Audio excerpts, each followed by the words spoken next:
She was 20 years old, and she had exactly $41 to her name, a satchel of her late father's tools, and nowhere left to sleep. Her uncle by marriage, Silas Pruitt, had stood in the doorway of the only home she had ever known and told her, without so much as a tremor in his voice, that a smithy was no place for a woman alone,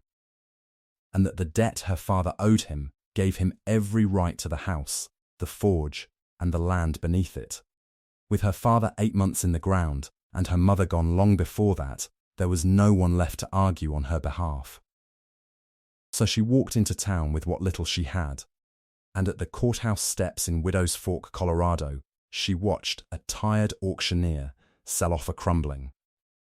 forgotten way station at the foot of Widow's Ridge for $35, a ruin nobody else wanted, sold as scrap and shame, the last standing piece of a trail so old the county itself had marked it abandoned. Folks in town would later call it the most foolish purchase a desperate young woman ever made.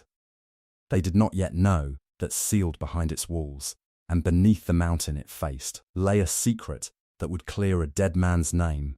mend 100 years of quiet grief, and put right an entire town that had built its comfort on a lie.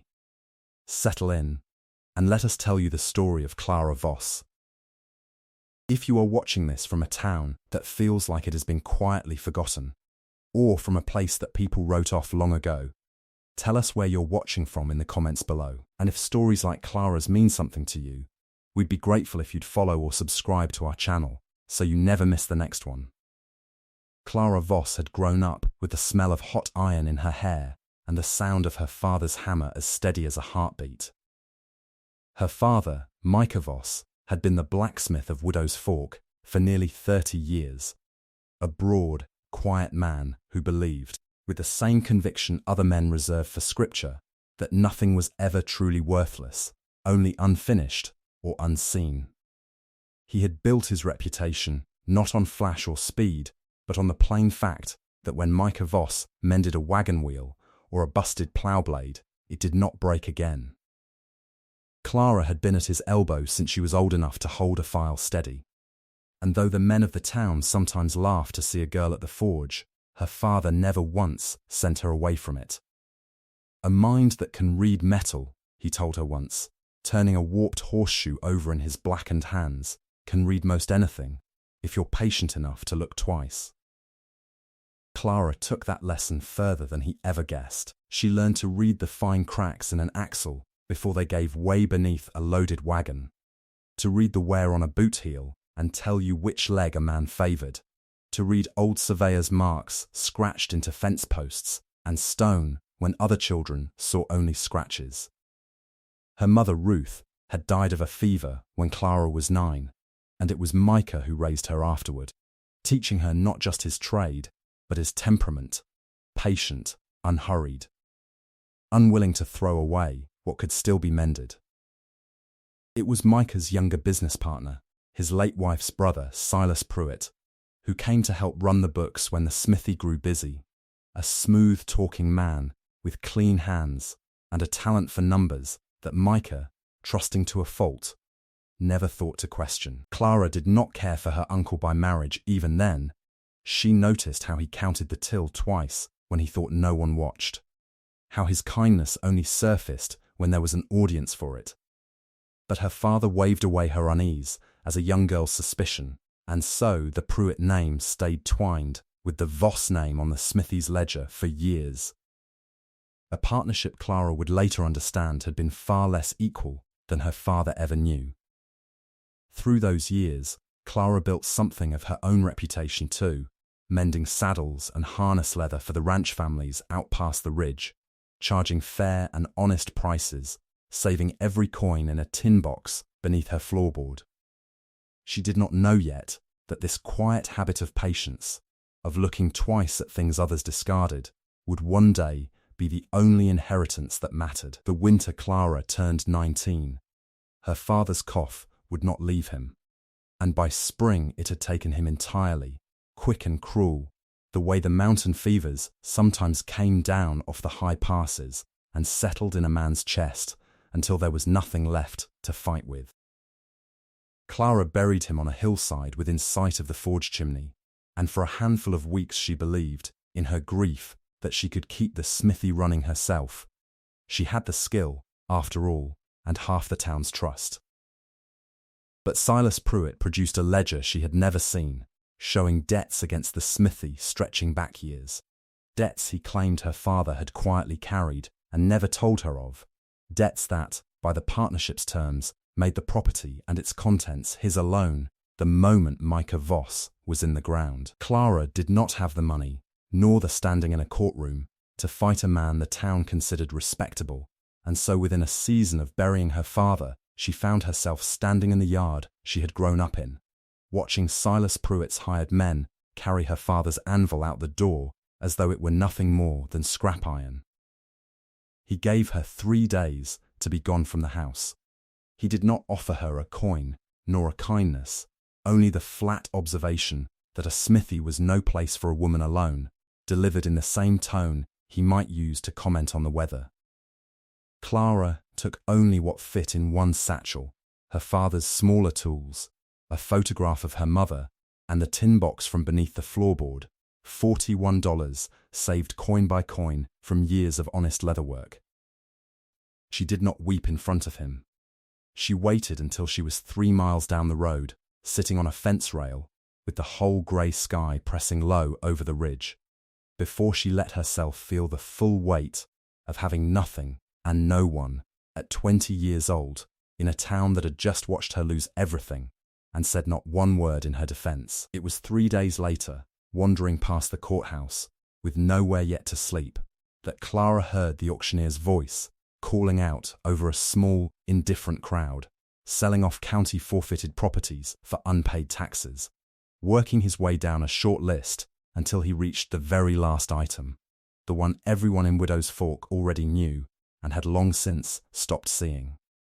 The old Corliss Way station, a half-collapsed stone and timber building, crouched at the foot of Widow's Ridge, at the mouth of what the oldest maps still labelled, in fading ink, as the Kestrel Trail.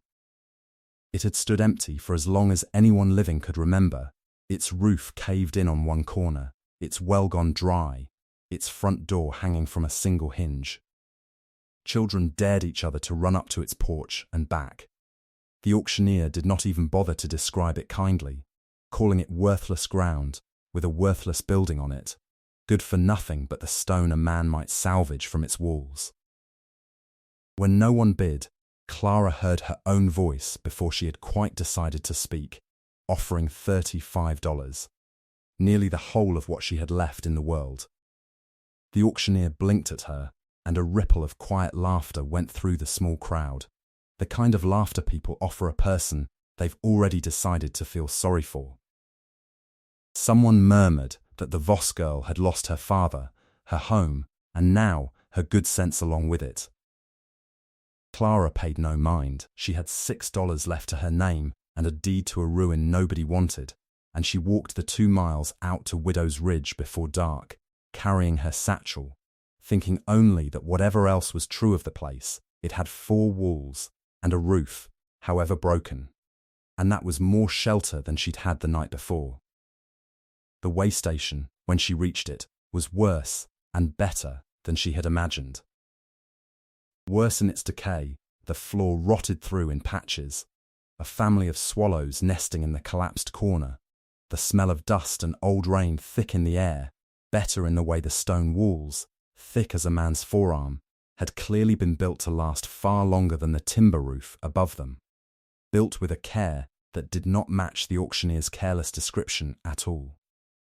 Clara spent her first night there wrapped in her one blanket, listening to the wind come down off the ridge, and in the grey hour before dawn, unable to sleep, she began doing what she had always done with anything broken. She looked twice. She noticed that one wall, the north wall facing the mountain, was built differently from the other 3, its stones fitted more precisely. Its mortar a different colour, as though it had been built by a different hand, or for a different purpose. Running her fingers along its base the next morning, she found a seam in the floor beside it that did not match the rest of the flagstones. A seam too straight, too deliberate to be simple decay. She pried at it with her father's small crowbar until a flagstone lifted clean away, revealing a narrow cavity beneath, dry as the desert despite the ruin above it, and inside that cavity, wrapped in oiled canvas gone stiff with age, she found a small leather ledger and a brass freight tag stamped with letters she had to angle toward the light to read clearly. Kestrel Furt. CO, last run. Clara sat back on her heels in the dust and the swallow feather light of that broken room and felt something she had not felt since before her father's coffin was lowered into the ground. The unmistakable quiet thrill of having found a thing that mattered. She did not yet know what she had, only that the ledger's pages, though brittle and water-stained at the edges, held careful handwriting in the same disciplined hand throughout, dates running from the 18-teens up through a final entry in 1803 that stopped mid-sentence, as though the writer had set down his pen and never picked it up again. She spent the whole of that first week patching the roof well enough to keep the rain off her ledger and her few belongings, trading labour at the mercantile for nails and canvas, and reading, by candlelight, the story that unfolded in that dead man's careful script. The story of Thomas Kestrel, freight master, and the trail that bore his name. The Kestrel Trail, she learned from the ledger's earlier pages, had once been the only reliable wagon route through Widow's Ridge, cut and maintained by Thomas Kestrel's small freighting company to supply the original mountain settlement of Ashwood, a mining and trapping outpost that had stood, before Widow's Fork ever existed, on the far side of the ridge where no road now ran. For years, Kestrel's wagons had carried grain, tools, medicine, and trade goods over that pass twice a season,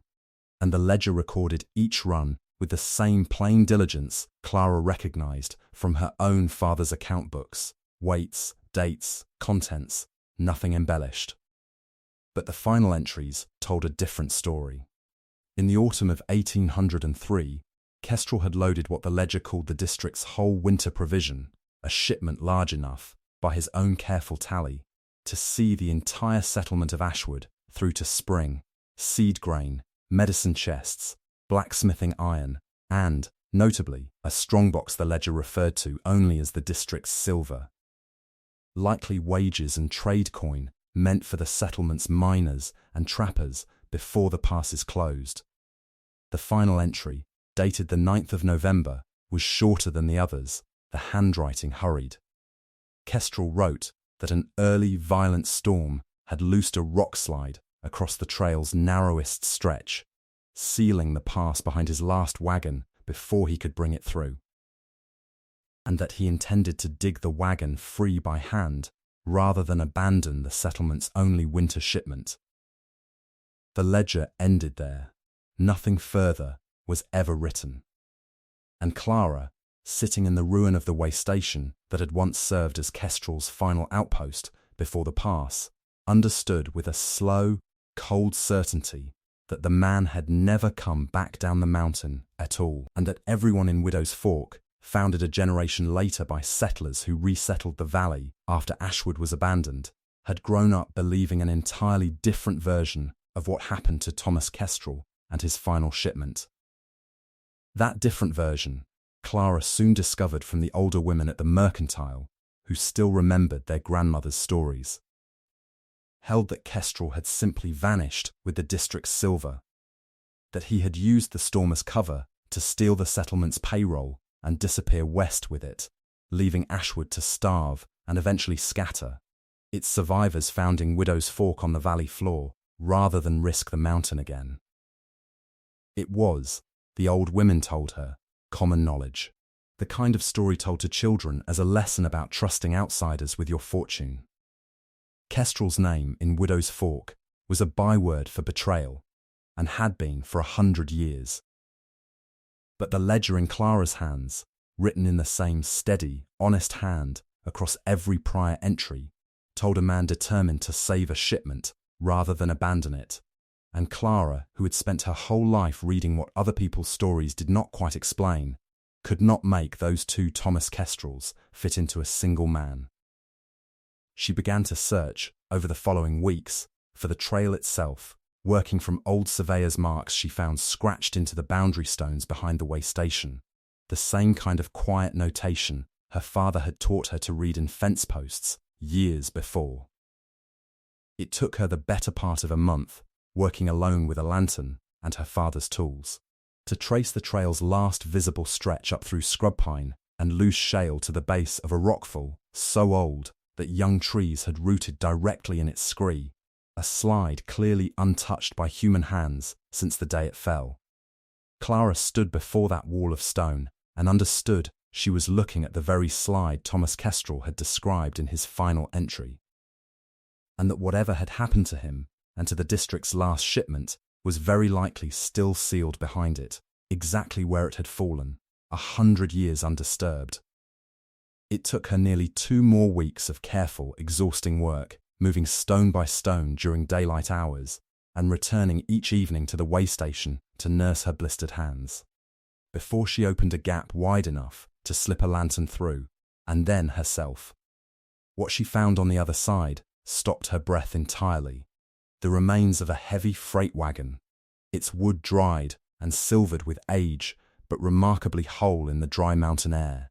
its canvas cover rotted to lace, yet still recognizable, and beneath that canvas, packed exactly as the ledger described, crates of tools and sealed medicine chests, preserved by a century of cold, dry stone, and at the very back of the wagon bed, a strongbox, its lock long since rusted through, holding not gold but silver coin and trade tokens, along with a second, smaller journal tucked beneath the coin, Kestrel's personal account, separate from his business ledger, in which he had written, in his last legible entries, that he had freed the wagon from the slide's first fall, only to be caught by a second,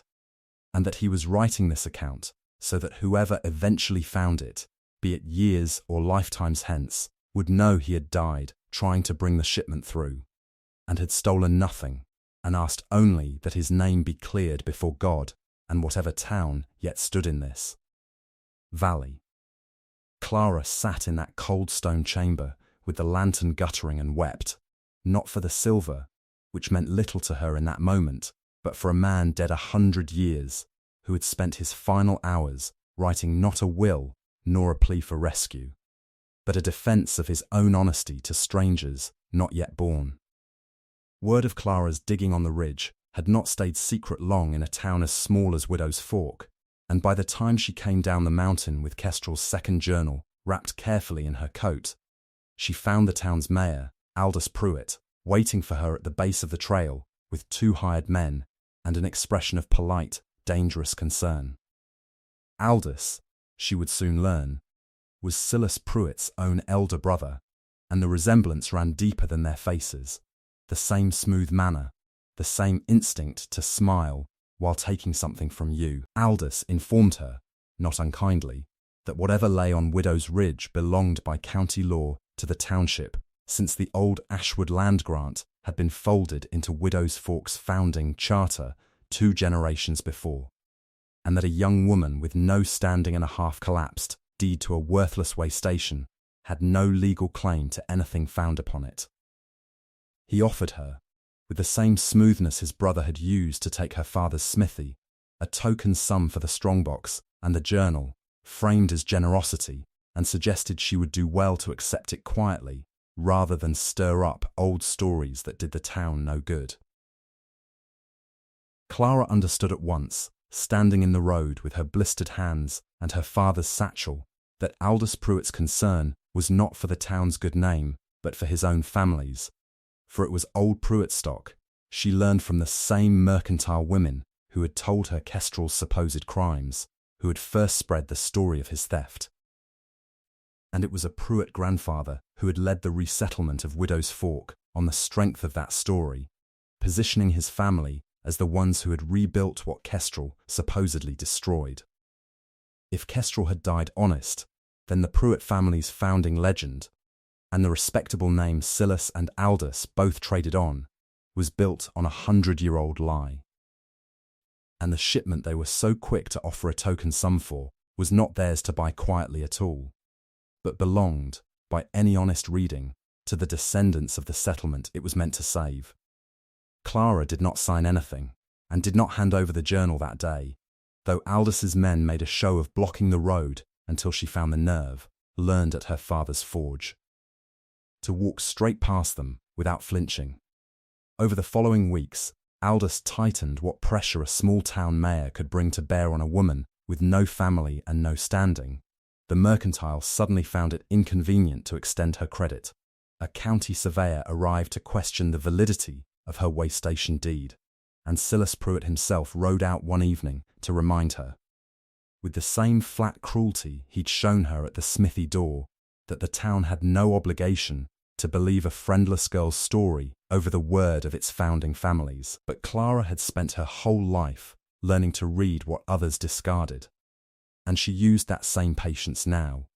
writing letters to the territorial land office to confirm her way station deed was sound and separate from any township claim, and more importantly, tracking down, through months of Ashwood church records, kept at a mission 2 valleys over, the living descendants of the very settlers Kestrel had died trying to save, families with names like Olden and Farrow and Whitcomb, scattered now across 3 counties, whose grandparents had grown up believing their own ancestors abandoned by a thief, when in truth they had simply been abandoned by a landslide and a town too ashamed or too self-serving to keep searching for the truth.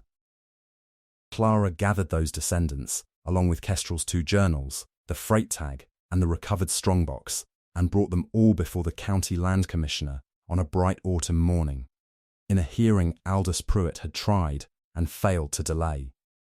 She read aloud, in her father's steady, unhurried cadence, Kestrel's final words, his account of freeing the wagon, of the second slide, of his simple, dying insistence that he had stolen nothing and asked only to be believed.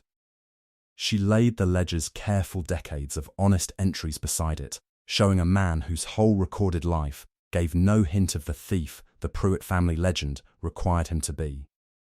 She did not ask for the silver herself, though it was, by any measure, hers to claim as finder and rightful deed holder of the land above which it was found. Instead, she proposed, before the commissioner and the gathered descendants and half the town of Widow's Fork crowded into the hearing room to watch, that the shipment be used exactly as Thomas Kestrel had intended it 100 years before, not to enrich any one family, but to restore what 100 years of neglect and shame had left in disrepair, funding a proper schoolhouse for the valley's children and repairing the old mission well that Ashwood's descendants still depended on 2 valleys over. The commissioner, moved as much by the plain dignity of her proposal as by the evidence itself, ruled the shipment and its history a matter of public record, cleared Thomas Kestrel's name formally and permanently, and ordered the Pruitt family's founding charter amended to reflect the truth the town had buried for a century. Silas Pruitt, whose falsified debt claim against Micah Voss's smithy came under fresh scrutiny once the county's attention turned toward the Pruitt family's dealings, was made to produce his original ledgers, and found himself, within the season, stripped of the smithy he'd stolen and facing charges of fraud that would follow the Pruitt name far longer than any founding legend ever had. Aldous lost his office at the next election, quietly, without any need for Clara to say another word against him, for the town of Widow's Fork, once it knew the truth, needed no further persuading of what sort of men had governed it. Clara Voss returned, in the end, to the same broken way station she had bought for $35 foolish, and stood again on that uneven stone floor where she had first pried loose a single flagstone in the grey hour before dawn. She thought of her father's hands turning a warped horseshoe, of his patient insistence that nothing was ever truly worthless, only unfinished or unseen, and she understood now that he had been teaching her, without either of them knowing it, how to save not just an old buckle or a length of harness leather, but a dead man's honour and a whole community's forgotten history. The way station itself she did not tear down or sell, but rebuilt, slowly, with her own hands and her father's tools, turning it into a modest but honest inn for travelers crossing the newly reopened Kestrel Trail, its north wall. The one built differently from the rest, left exposed and marked with a small brass plate bearing Thomas Kestrel's name and the true account of his final run, so that no traveller passing through would ever again mistake an honest man for a thief, nor a broken old building for something without worth. Settle now, once more, into the picture we began with. A 20-year-old woman with $41 and no home, buying a ruin nobody wanted at the foot of a mountain nobody trusted, and understand that what she found there was never truly gold or silver at all, but the same lesson her father had spent his whole life trying to hand her. That value hides most often in the places people have stopped looking, and that justice, however long delayed, has a way of finding its way home to those patient enough to keep searching for it. That is the story of Clara Voss, and of the Kestrel Trail, found again after 100 years, exactly where an honest man left it. Thank you for spending this time with us, and with Clara's story. If it moved you, we'd be grateful if you'd share it with someone who needs a reminder that overlooked things and overlooked people are so often worth a second look, and if you haven't yet, please consider following or subscribing to our channel so you don't miss the next story like this one. We'd love to hear from you in the comments. What is a time you found real value in something, or someone, that everyone else had already written off? Until next time, stay close.